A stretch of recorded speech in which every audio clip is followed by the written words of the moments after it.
Ooh. have been witnessing this in their own minds for thousands of years. It is one of the most fundamental spiritual disciplines, at least in Eastern philosophy and practice. And we're still talking about it. It's still not a thing in the culture. I was watching a TV show the other night. One character is talking to the other. I can't remember the context, but essentially saying, "Oh, I know you were thinking that, but remember, you don't have to. Like, you're not that thought. You don't have to believe what your mind is telling you." And sometimes, because of the bubble that I'm in, I I I, I forget and need constant reminding, even outside of my own practice. Like, um, when things get turbulent, especially obviously, uh, yeah, you don't. I'm not grabbing onto that. Pick a metaphor. There are so many good ones. Uh, I'm not grabbing the reins of that horse or the string of that balloon or whatever. Um, but it is a thing that I find I'm returning to again and again and figuring out how to navigate choices that are I have lying ahead of me, and also um, processing interactions I'm having in real time or ongoing interactions with family members. And I have to I'm getting a little bit better every day, every month, a little bit better at saying, maybe they need to be reminded that their viewpoint is not the only viewpoint, in some way, or at least to acknowledge that between us, like, yeah, I hear what you're telling me, but my reality is different, but it's only because here's how I'm viewing it, and here's the responsibility I'm looking to take in the situation. So perhaps there's some way that we can negotiate this, whatever it is, to a conclusion that satisfies us both.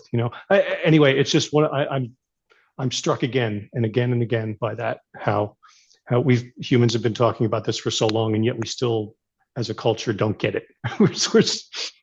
It's the hardest thing, the simplest thing, and the hardest thing all at the same time. That's it. Can I ask you a question about that? What would you what would you put that? Because what you're pointing to is like this long-term struggle that humans have to maybe remember this or to integrate it. What would you put that down to? Why do we struggle with this? Um, I'm going to guess that it's our most primitive brain structure, the fight or flight, and that we are so used to just reacting and not taking that 3 to 5 seconds to pause, say, okay, this happened.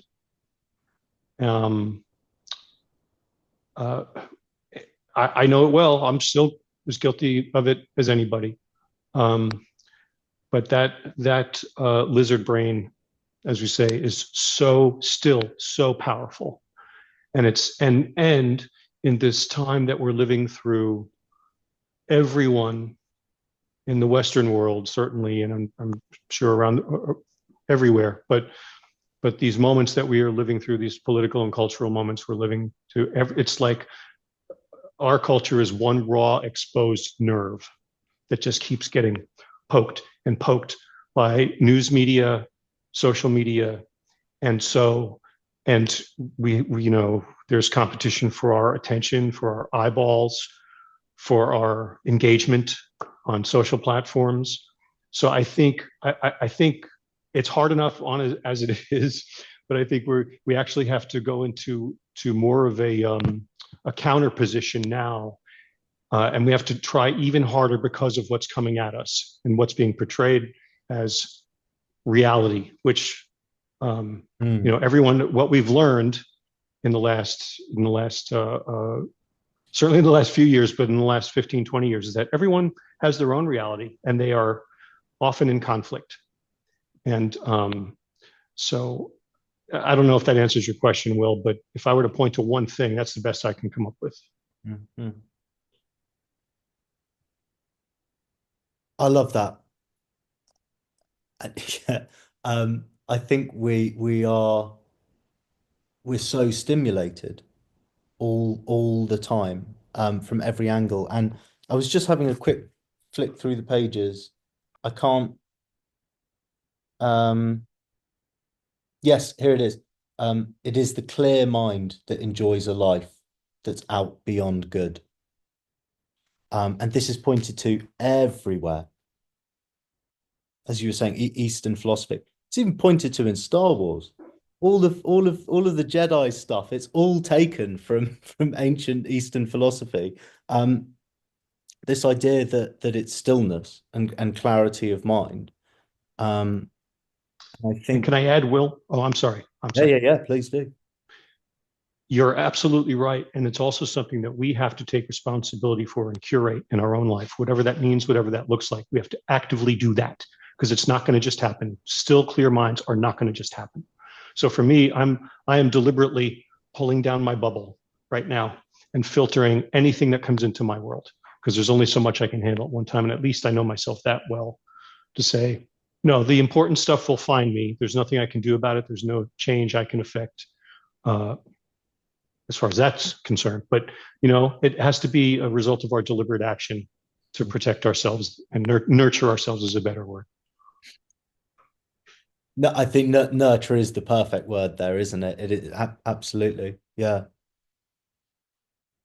Um, I, I really want to ask you a question, just because it might really hearing from you and what you're saying there, that curating your life to create that nurture for yourself. I wonder if maybe sharing how you're doing that might serve some other people in the group. Uh, the only so okay, well, we'll start with the obvious stuff. The only social media app I have is Instagram. I was off Facebook for years since 2016 when I found out that my Facebook account, which who cares, you know, so, well, apparently a bunch of hackers in Russia cared because I noticed that my account was getting pinged by somewhere in Russia in 2016. In retrospect, we know more about what was probably going on there. But that for me was like the end of Facebook. I said, okay, I'm out. I'm done. I don't care. Burn it all. Burn all the photos, all the history. It's gone. So I signed up with a different account only for these domino groups. And I have maybe 3 friends because everyone else knows how to get in touch with me or we're already in touch on Domino. So that's one thing I recently deleted. The only other account I had was a Twitter account. Got rid of that.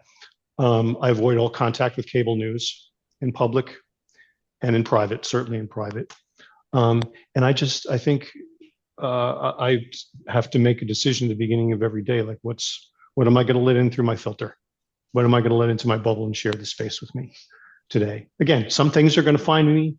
People are going to you're going to hear about stuff, and there's nothing we can do about that. But it's a day by day process, but I have to say it's made an enormous difference. Also, email groups, scrolling down Gmail, there's any number of things our eyes could gloss over as we're going through our email accounts and mentions of things in the news or whatever. But I handle that pretty well so far, like not taking any bait, any click or attention bait. So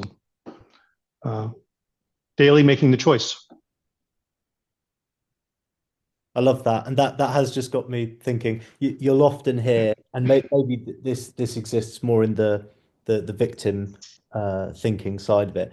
You hear a lot. Social media comes up, and it's just occurred to me there. The really good thing with the tech now is it's highly customizable. You can fully curate your Instagram feed if you want to. You I'm liking all the sports and dog and cat videos yeah that come down yeah. because give me more of that. I don't, Instagram is fairly benign, so it's easy to do, but still, there's always other stuff that's more negative that wants to try and hook you as you're scrolling down your feed. But yes, we either the algorithm is using us or we are using it. Hmm. So that's a key difference too, and it's important to like the stuff, even if you're just glossing past it. Like, yeah, I want to see more of this, more from this person, more on this topic. But that's a way of being proactive about it. You're right. I love that. Thank you. Thank you. You're welcome. Thanks, Sure. everyone.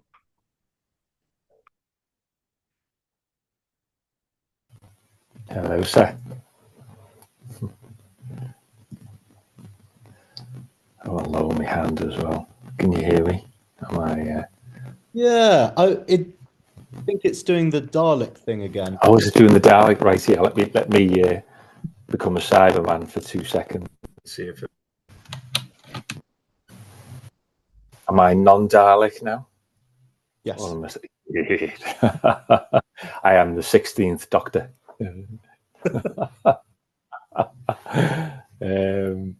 Yeah, good to see everyone again.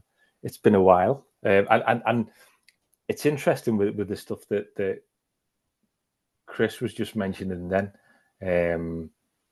because I've not been on Facebook for a good sort of. I think when I looked the other day, I checked in, and I think the last post that I'd put on was sometime sort of mid-November, and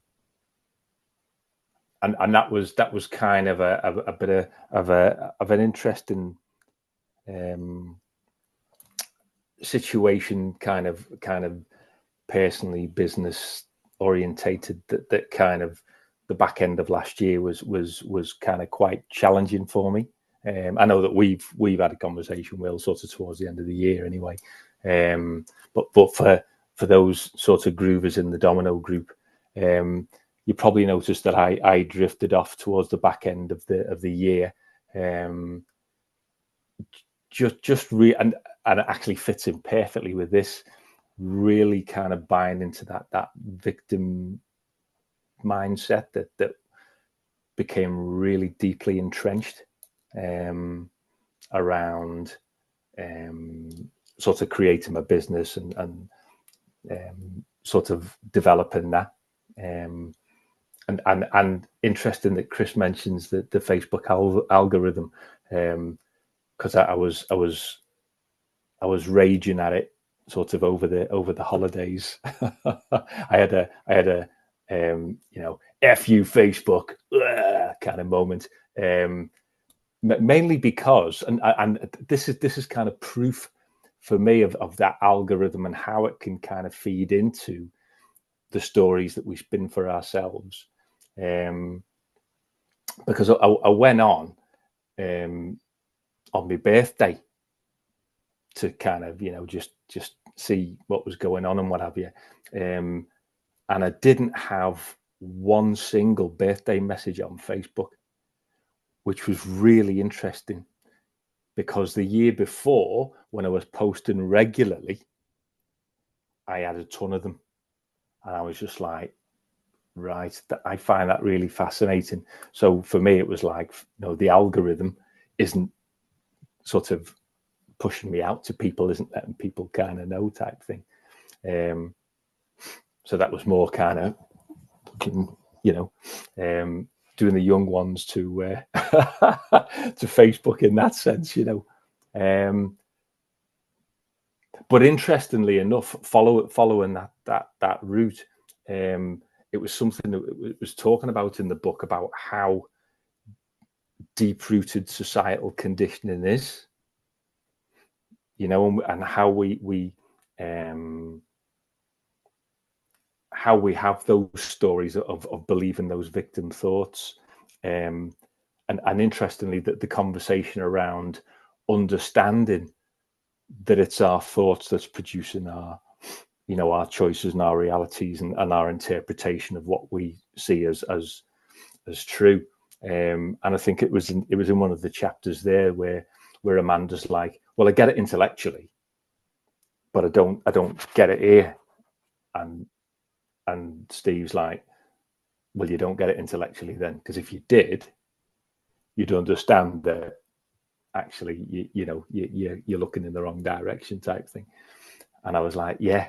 And that made me think about the number of times that I've kind of gone, well, I get it, but I'm not getting it, which clearly means that I don't get it. In those victimhood moments,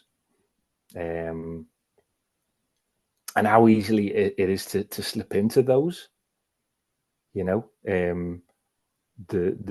truth,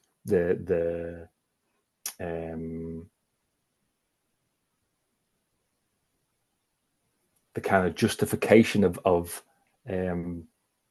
evidence that we see, you know, because clearly it's evidence and it means this, and that's why this has happened, and that's why they've said that, and it made me think of the when I was reading the stuff, the fact that we, and I suppose in a way, again, building on what Chris was saying, is kind of that paradox of a still mind. To me, it's kind of like we go looking for the still mind, and by the process of looking, we're completely never going to find the still mind. You know, it's in here somewhere. It's kind of sort of, you know, throw the clothes out and got to find it, and it's like, yeah, you know, but by actually engaging in that, we're a million miles away from what it is we're looking for. You know, it's that what you're looking for, you're looking with type thing. Yeah. And that was interesting. Reading through the book over the holidays. Even that opening section where it's talking about, you know, we kind of flip flop between good and bad, and that's kind of the best it can be. It's like, oh, it's either good, something's good, or it's something's bad, and it's something that I take the mick out of my wife for quite a bit. Oh, isn't the weather awful? And I'm like, well, actually, no, it's not, because it's not got an agenda or an opinion or a bias. It's just weather, and it's doing what weather does. Yeah, but weather's awful, you know. I'm like, is it? Isn't the weather bad today? And I'm like, oh, right, okay, what's it done? Has it tripped somebody up in the street, or, you know? but that's kind of the language that we quite easily just slip into. You know what I mean? It's common phrases, which is where that societal kind of thing comes from. You know, that even to the extent that it was interesting when people were talking earlier about the social media, and how a lot of our reality, or a lot of our opinions, can be influenced by that. And I came across a page the other day, you know, because there's a snow, you know, we've had sort of more than 3 centimeters of snow, so therefore kind of the whole of Britain grinds to a halt, and everybody in Sweden and Norway sort of rolls about laughing at us with their minuscule amounts of snow, you know. But this page was like, I think it was on the weather page, and it was like a weather alert. There's amber alerts for snow, and then it was underneath it, how to survive in these snowy conditions. And I'm like, really? You've got to tell somebody to kind of stay indoors and put the fire on and have a mug of cocoa? You know, it's kind of surely that would occur to us normally, but then it occurred to me that this is kind of that societal, you know, crazy good, if you like, is seen as an anomaly. But what we're pointing to is the fact that crazy good actually is available. And I think it even says in the book, it's available to anyone. But we see it as being a really unique, well, I'm saying we do. Certainly when I was reading through the stuff, I was kind of going, yeah, it's seen as something sort of mystical and out there, and that you know, we strive or we go after, or rather than being something that's commonplace, you know, because we flip between, well, it's good or it's bad, or it's, you know, it's so yeah, there you go. That's kind of my Scouse Dalek intelligence.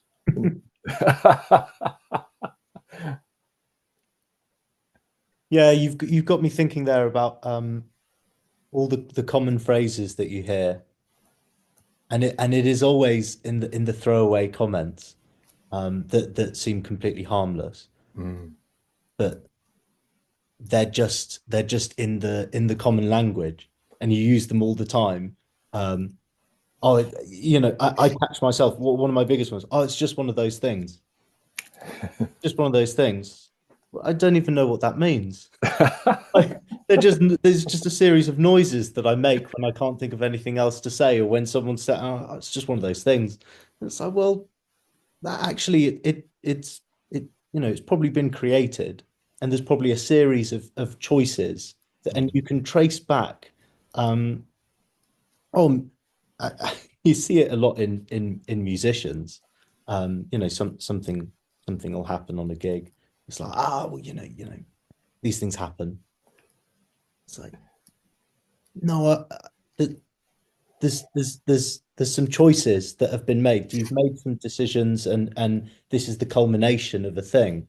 Um, how you express that, I don't know. It's one thing I've noticed. The more I talk about choice, and I will often phrase it as creation. I'm creating myself as this, et cetera, et cetera. The less and less that kind of language makes sense to people. People are like, what do you mean by you create something? You create yourself? Or what do you mean?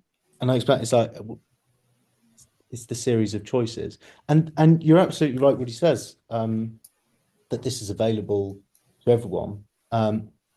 Yeah, the path to that life, the crazy good life, was a series of simple, clean, and clear choices Mm-hmm.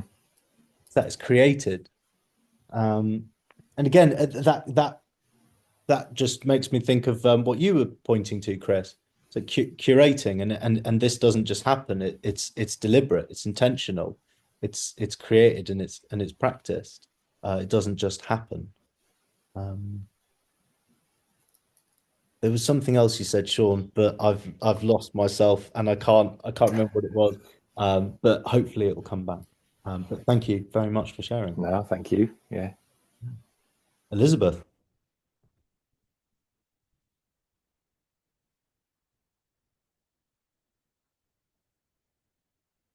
I'm still muted. Sorry, y'all. um, there was one that I highlighted, made a note of, and we've already talked about it, but I'd already raised my hand, so I'm just gonna go back to it anyway, if that's cool. I feel like we could talk about it a little bit more even. But it was the clear mind dance of crazy good, like that bit on I think it's 15. I'm going to read just the paragraph. What Amanda wasn't seeing is that loading the mind up with beliefs, positive and negative alike, burden it and make life unnecessarily heavy and hard to walk through, much less dance with. It is the clear mind that enjoys a life that's out beyond good. And we've talked about the clear mind already, but I think it's really helpful to think of it also. It's not just loading it up with positive affirmations or positive thoughts, right? It's like it's clearing it out and dancing with it. I love that. I love the even just over the past, I don't know, 15 years or so, there's been a quote, a Thomas Merton quote that I've gone back to a lot. Like we're supposed to forget ourselves on purpose, cast our awful solemnity to the wind, and join in the general dance. And it's like with a clear mind, that's how you do it, right? So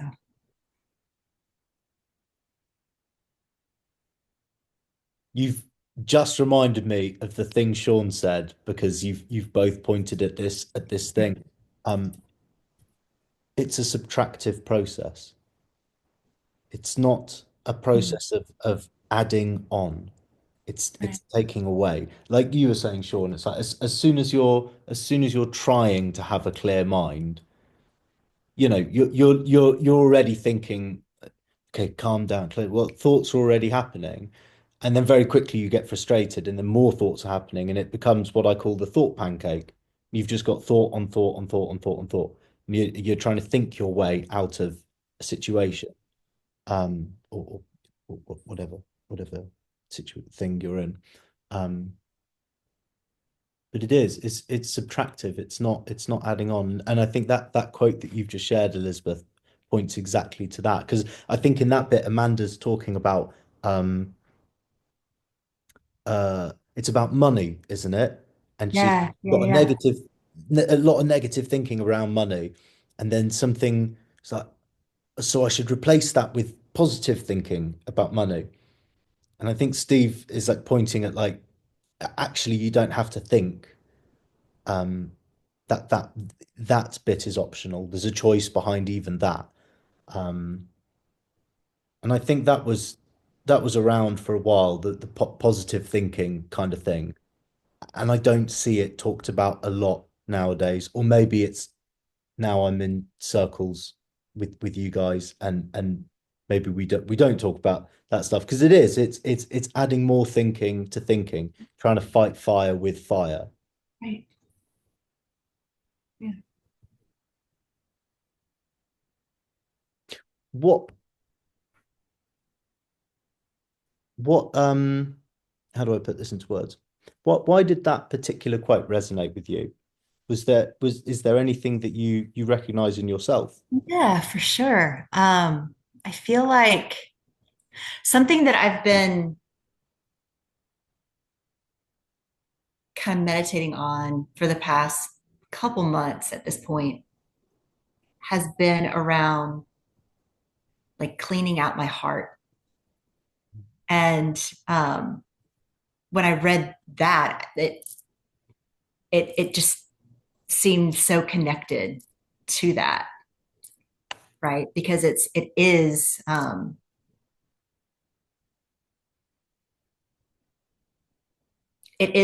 what how and he even said it. I can't remember where. I didn't highlight this part, but like what you're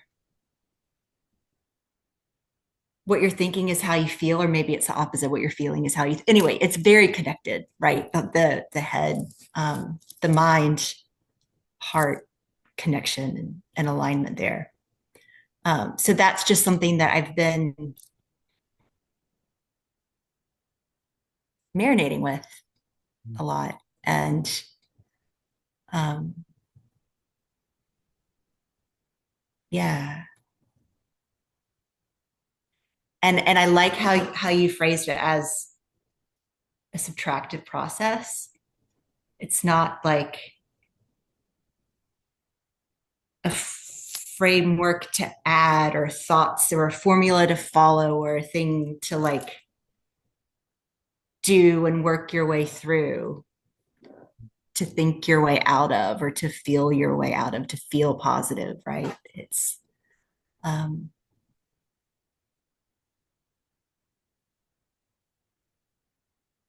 it's going deeper than that, right? It's going deeper, and there's a direction as well to look in there. And it's just occurred to me, um, crazy good versus hard knock. Victim versus owner. It's not. There's not just a choice there. Well, there's a choice, but both are pointing in different directions. Crazy good points inwards. It's pointing Yeah, at you, whereas the hard knock victim mentality, that's always a finger that's pointing out at the world. absolutely. Always. And when you're stuck in that cycle, and we all have, are, and will fall into the box again, you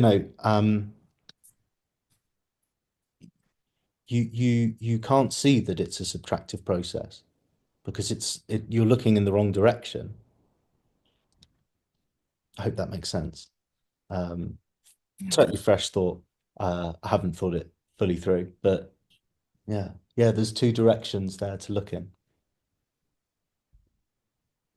That's helpful too, just to as a way to check yourself, like which direction am I looking in right now, right?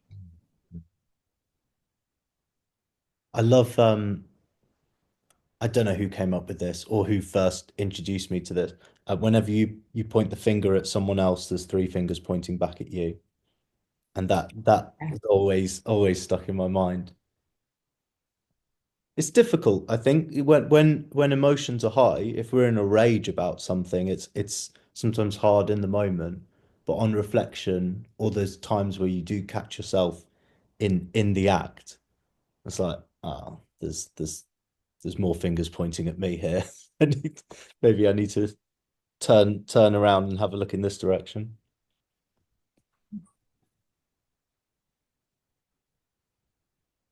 Thank you. Karen.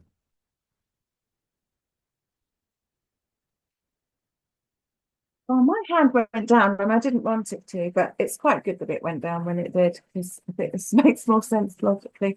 So firstly, can you hear me all right? Because I have to remember to shout. Good. Firstly, I'm struck by how easy Steve is to either read or listen to.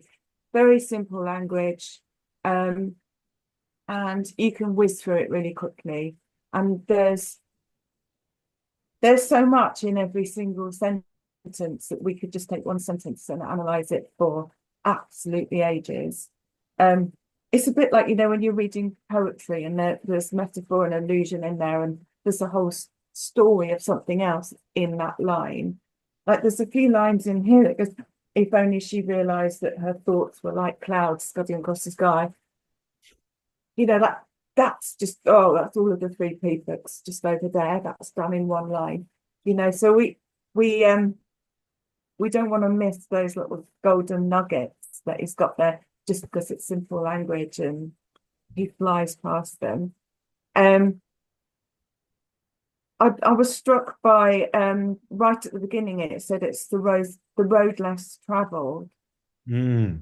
And yet we're all capable of doing it. But I think some of the belief about it is because very few people do it. So we think it's harder than it needs to be. And I love the fact that he started with the choice. Because if he didn't start with owner versus victim, the rest of this book doesn't make any sense. We have to believe that we can actually make a difference, that it is possible for us. Otherwise, why, whatever. And the thing that really, really struck me is probably because, when you just look at things through the goggles of what's going on in your life right now. And I've been doing the creating your document thing that Peter McCammon did. So I haven't finished it, but I started. And it got to the bit where you were putting down all your negatives and then you put down your positives. And it reminded me in therapy world about how there's quite often a little positive hidden in the negative, and there's a little negative hidden in the positive. And to be really, really clear about noticing that, the fact that it is possible, and the power of a tiny negative hidden in a positive, and the power of a tiny positive hidden in a negative. I'll give you an example. Like, for example, some old man who's got cancer, and he is married to a Nora Batty, old battle axe of a woman who's horrible to him his whole life. And he's in hospital and he doesn't want to have cancer and he doesn't want to die.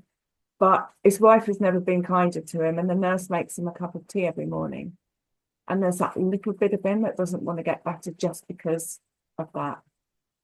And I think it's really important when we're creating who we are going to be and how we're going to experience life to do it from a clean place. Otherwise, we won't notice that there's something in there sabotaging us. Some little negative. There's a word for it. Can't remember for the life of me remember what it is. It will come to me as soon as the call is over, probably. But there is a word for it. And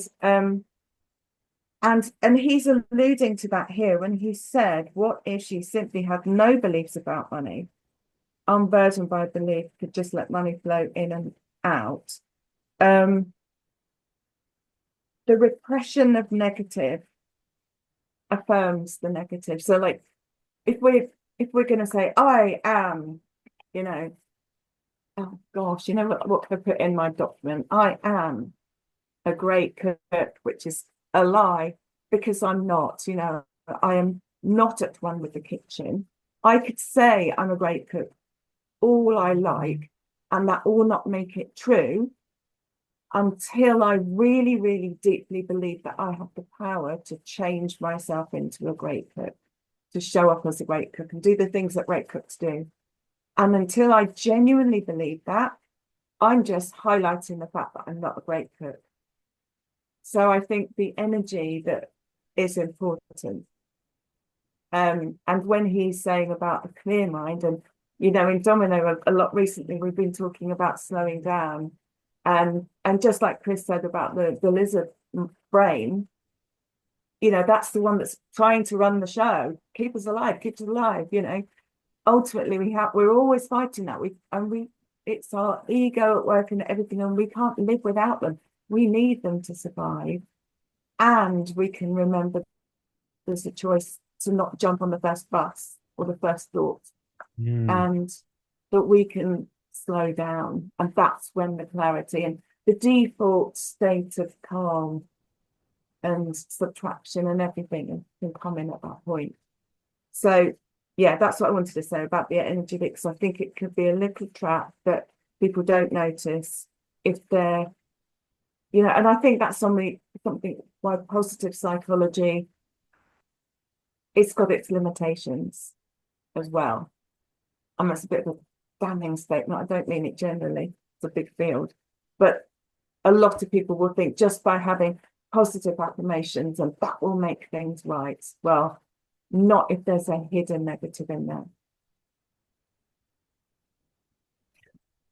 So I wrote this down. If I've understood that the repression of the negative only affirms the negative, if we utilize that, I don't know, positive affirmations, or almost like trying to paint over this negative thing, or we're, Yeah.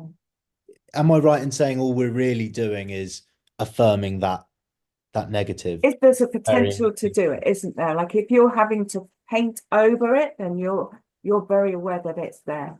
And that's not the place to come from to create, is it?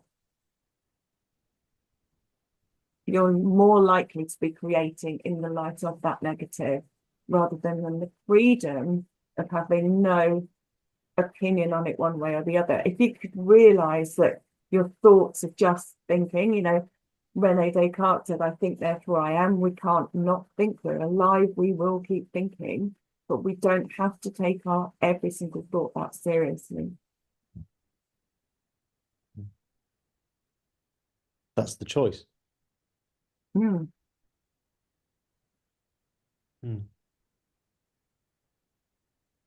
I think it was about 3 years ago reading Nick Batuni's book.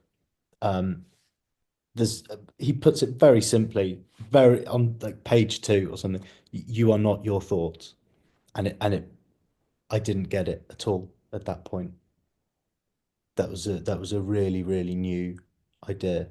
I think that's what drew me to Amanda's quote there. What was it? That she the test for whether a thought was true or not was she was having it, therefore it must be. Yeah, and then there's some people who say that we're not our thoughts, we're the think of the thoughts, and I'm not even sure if we're actively thinking. Sometimes we get downloads that, like, where did that come from? You know, that's completely fresh to me. So we're the experiencer of our thoughts potentially, but that still doesn't mean, you know, like, yeah.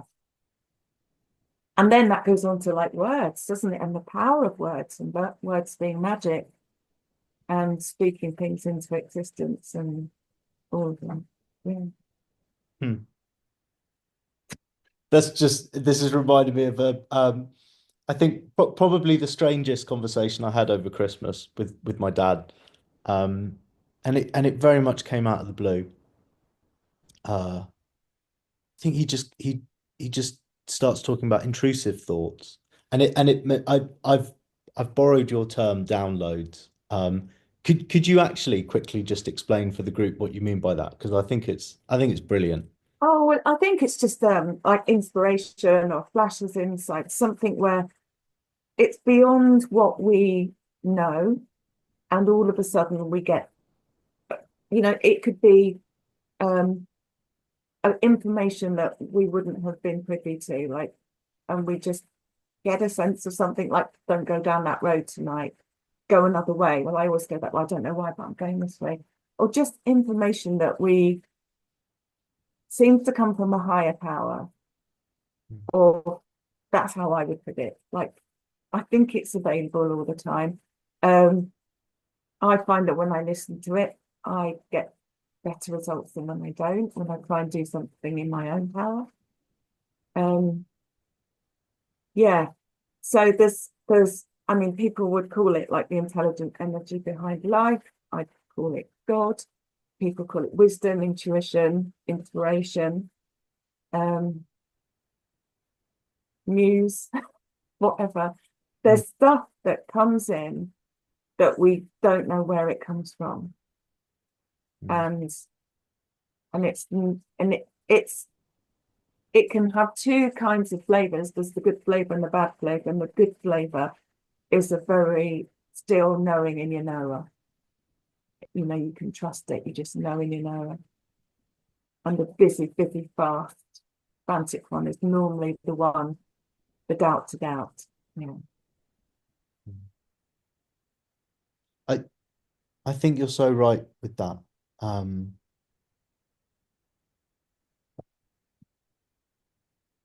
there's a certain state we're in, and the times that it's flow. I would probably call this thing flow, and it's not a state that we get into. It's like a state that we return to. That subtractive thing. It's like flow is always Always there, there. always there. It's our thinking, our judgments, our self-judgments, our insecure thinking. That's the stuff that builds a dam that blocks up this channel. And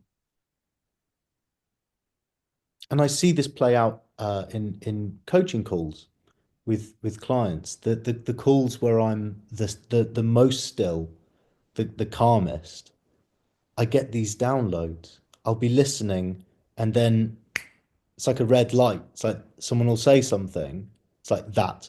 I have to ask a question about that. And then that's the door, and then we're in. And then the calls where I'm sitting there and I need to say something clever. I don't know what to say. I'm shit at this. I've lost the connection. I'm already that thing, and I'm building the dam in front of myself. I'm starting to judge myself. I'm starting to get insecure.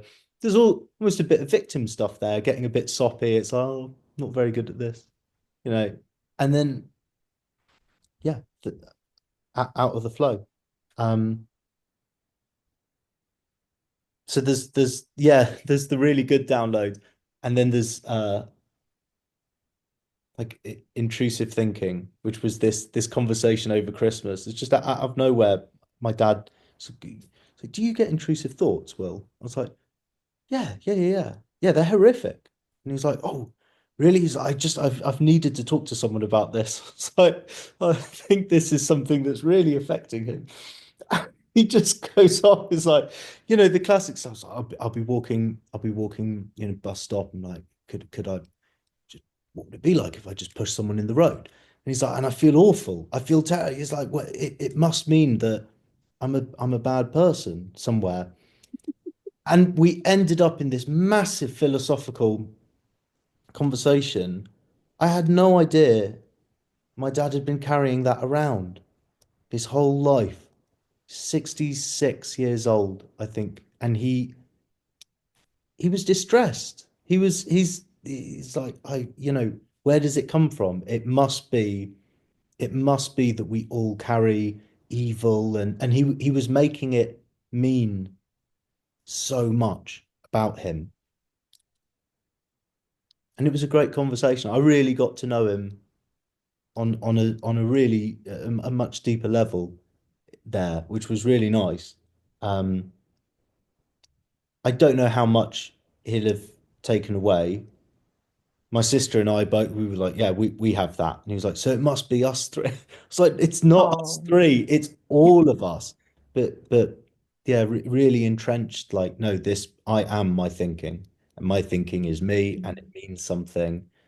I was like, I don't know, man. I think we all have those horrible thoughts. We all get the good downloads, the bad downloads. It's, I don't really know. And what you said, Karen, that are we really the thinker of our thoughts, or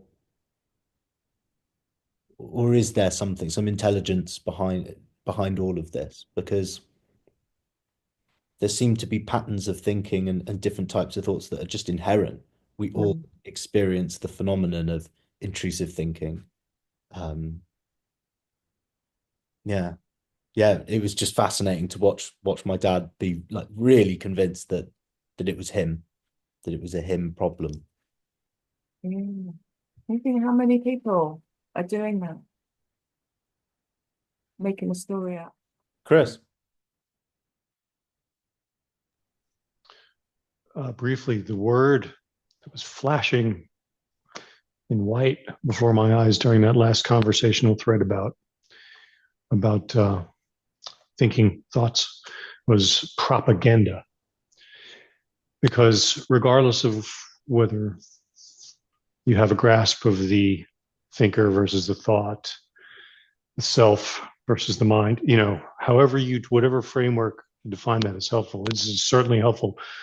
But the idea that our mind is with no urging, or its default state is to just hammer us with propaganda and bullshit.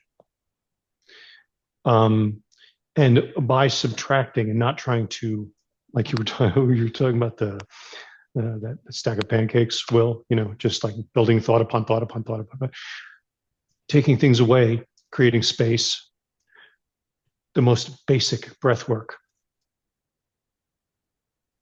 Remembering to pause for 3 to 5 seconds after something happens that we want to react to. Just sort of like train it. So we can do it more and more consistently. I don't, but I know better, but I don't, but I'm getting better.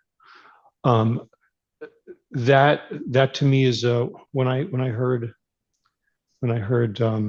thinking presented in those terms, I was like, oh yeah, I get it now. Because then by subtracting, and also realizing that this propaganda isn't going to hurt me. It has zero power unless I choose to engage with it. Over time, it gets tired. Sort of like lying awake at night, when you wake up with a busy brain, and then if I get, or for me, if I get frustrated, then I'm feeding it. If I'm able to just say, okay, all right, are we done yet? Getting tired yet? Eventually, it does get tired, and then there's the space in which we can sort of regain our footing and determine, and we go from there. But it also, a byproduct of that process, learning to get a little better at it, is that we learn to have such compassion for ourselves, and we realize we're not alone in it, because everybody's mind does it, and most people don't know it's happening. And so we can then and there are other things. I was thinking too about when you asked me earlier about ways of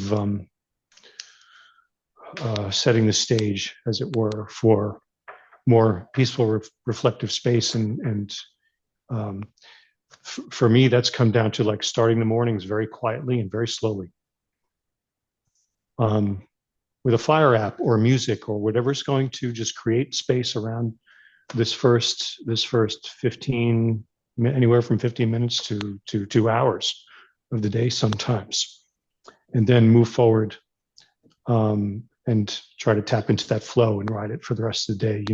If I wake up and I'm immediately engaging with messages and all that stuff always falls apart. The day suffers. But yeah, so I just wanted to tag back on those things and also say I'm very interested to hear where this conversation about psychotherapy goes, because we were in our house having that conversation last night about the two disciplines between coaching and therapists, or psychiatrists, or psychotherapists, psychologists, and what areas of overlap there are, and what does humankind need most right now, setting aside clinical, people who need clinical attention, and that's its own thing. I'm talking about just for those of us looking to feel a little bit better and be happier, So that's just what I wanted to say. Thank you. Thank you, Chris. And yeah, Karen, I think you put it beautifully. It's like we're working in the world of the reasonably well. It's like, and that's always sort of been the distinction in my mind when I first came across the three principles, and my personal growth journey starting as a therapist's patient and then meeting Nick several years later. So it was sort of therapy first, coaching second. I love that topic. What's the Venn diagram? Where's the distinction? Where's the overlap? But yeah, to me, that's always existed in the framework of, if we're talking sort of clinical level, crisis grade stuff, it's like I probably wouldn't bring the three principles as the first port of call in that situation. So yeah, I love that framework of the reasonably well. Sash.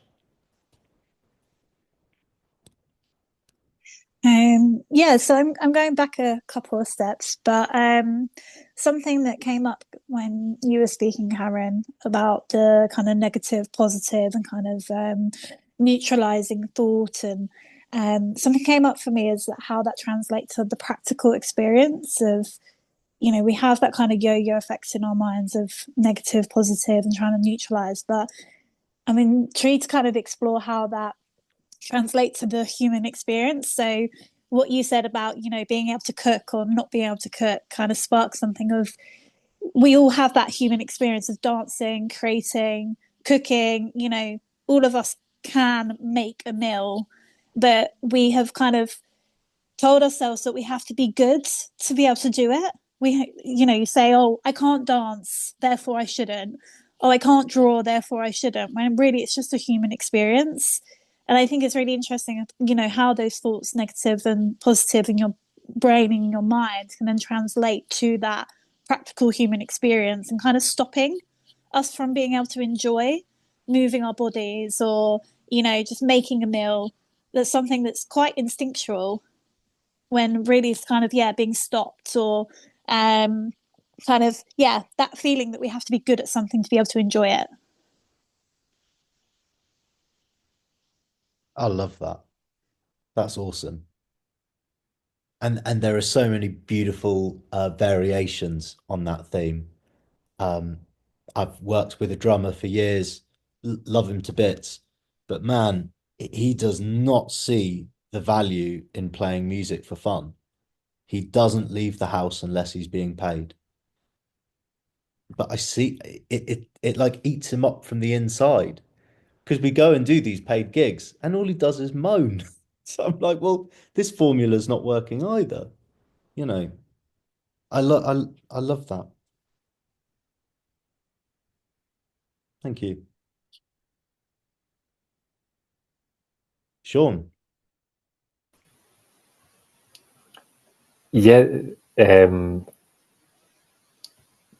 building on from that Sasha just said, and again, it's come about through some of the other elements as well. Is it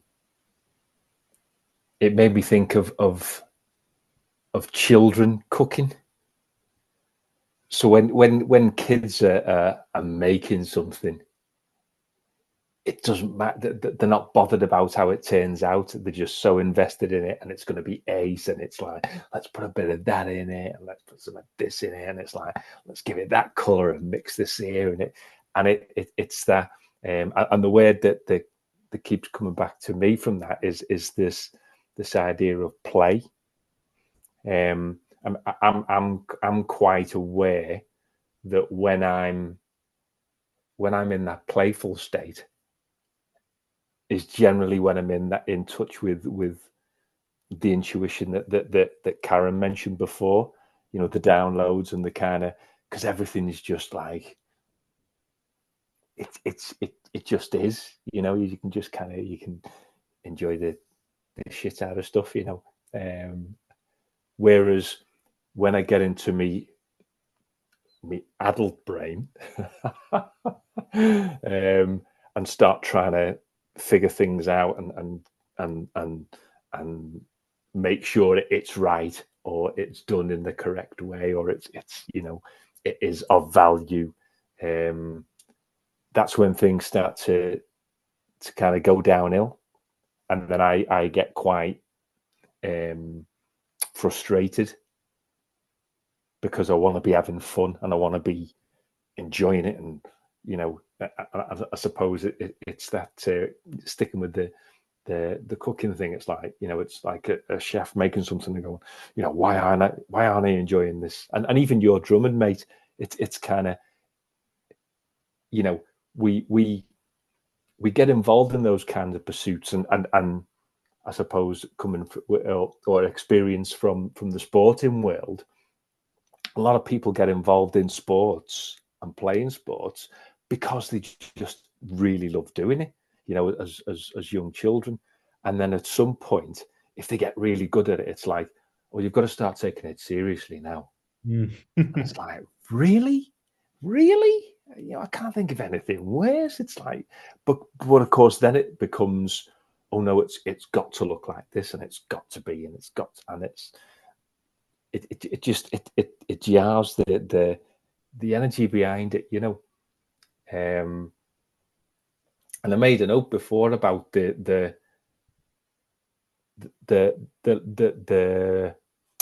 not seeing that layering of behaviors. And I forget who was talking about it before. It might have been when Karen was mentioning stuff. I can't remember. But it made me think of the. There's been a thing of these two little girls on TikTok who were talking about the price of ice cream, and somebody had filmed them, and there's these two girls, and I think they're something like 7 or 8, sort of quite young, and they go, yeah, and it's bloody £5.90, and it's this and that, and how do they get away with charging these prices? And it's apparently it's gone viral, and I'm like, but it was really interesting, because the first thing that I thought is, look at them mimicking the behavior of, you know, significant others in the family without actually doing it on purpose. There's no intention there of, oh, I'll copy me mum or my auntie or whoever it was, I don't know. But how easy it is that those things become part of behaviors and stories and so on, you know. And then the more and more that they're layered, the more ingrained they become, that people then start to, oh, well, that's, you know, that's just who I am, you know, that's just what I do. And it's like, isn't that fascinating, you know, right from that young age, like you're saying, that ability to just let stuff in and kind of, you know, mimic and copy and yeah, it's fascinating stuff. That whole, you know, when Chris mentioned the propaganda, you know, you can see how easily that we just absorb stuff, you know, and then believe those things that we then start to rattle around and make sense of, and oh, well, that's why I like the bit in the book. Again, with when he's talking to Amanda about the money, but then he uses the story of comparing money to paint, and I was just like, actually, that's kind of cool. I really like that, and it's the fact that you don't kind of open a tin of paint and go, oh, exaltations to this kind of this pot of paint. It is my soul, and it's kind of, and then if you kick the paint over, you don't then go into crisis of, oh no, I'll never get that paint back. It's kind of, you can imagine people trying to scoop it up with hands, but it's bonkers. But you can see that I really like the way that was used to kind of show the neutrality of money, and I thought that was a really good way of highlighting that, because certainly with something like that can be a real kind of charged topic, and it's like, well, it's just like paint. You wouldn't get upset if you didn't have enough paint, would you? It's kind of, you just, yeah. I don't know if that made sense. It didn't hear. It's funny. Today we've touched on so many topics that have made me think of chapters later in the book. He does set the whole book up really well with this first chapter, because I think it does just ultimately point. There's a choice over here, and what you're saying with children and being childlike, you will never hear a kid ask if they're playing right. You will never, no kid has ever questioned whether they're doing playtime right. They're just in the sandpit. They're just, building stuff out of stick. Well, whatever playtime is, wherever it is. That the concept of playing right doesn't exist to children. I think we will touch on that a lot more over the next few weeks and months. There's a lot we can learn from that. I'm conscious of the time. Got about 5 minutes left. Jeff. I'll keep it really brief. It's when you talked about paint, Sean. We recently did some decoration, and to cut a really long story short, I dropped a can of paint on the pavement in the street, and it was a 5 litre one, and it splashed on somebody's car. And what came through to my mind is a theme which somebody mentioned right at the beginning. You've been talking about dominoes slowing down, and Chris alluded to it earlier when you were talking about how you start your mornings. And I think most of us would benefit from just slowing down and slowing our thoughts down. So when I dropped the paint, it wasn't, oh my God, I've dropped paint and it splashed all over somebody's car. It was, okay, it's happened. I just need to deal with it. And my wife was across the street looking in horror, and we cleaned, and it was 28 degrees that day. We cleaned this car, so it was so clean. It was cleaner than it was but we consciously slowed ourselves down and did it properly. And it's a theme that's been running through my mind throughout this conversation is, let's just slow down, give ourselves some time. And for me, I meditate daily, and that first breath just takes me to a completely different place, and I can access that whenever I want to. And I think it's something that, and it's a choice. It's my choice to do that. And I think this slowing down thing is so important. We look at we live in London, and we just see people driving around and running. And particularly this morning, and we said, is it going back to work day that everybody's going crazy? And they were. It was like mad.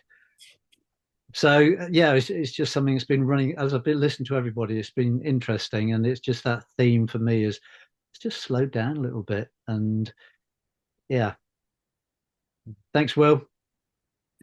Thank you. Thank you all. I love that.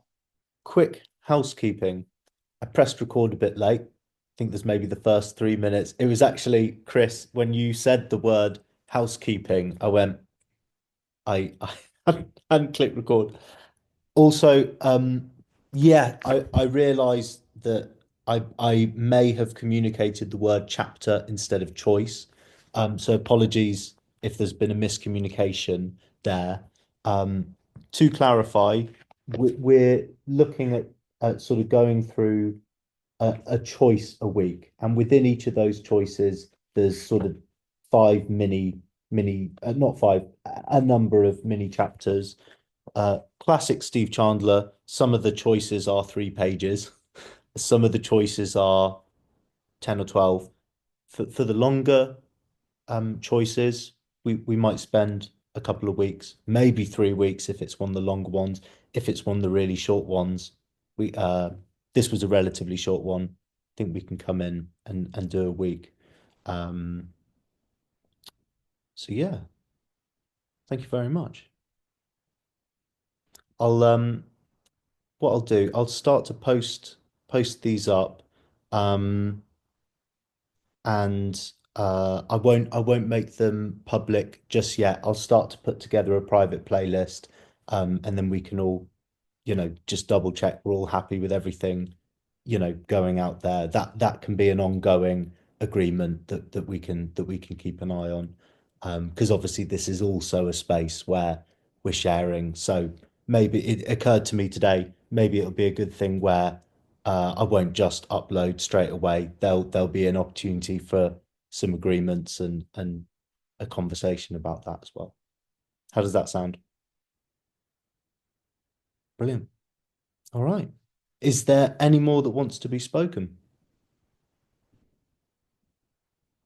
No. All right. I'll see some of you maybe on Thursday for the pre-domino call, and some of you for coaching calls. And if not, I'll see you all next Monday. Thanks, Will. See ya. Fantastic. Thanks, Will. Thank See everyone. you. Take care. Ta-da.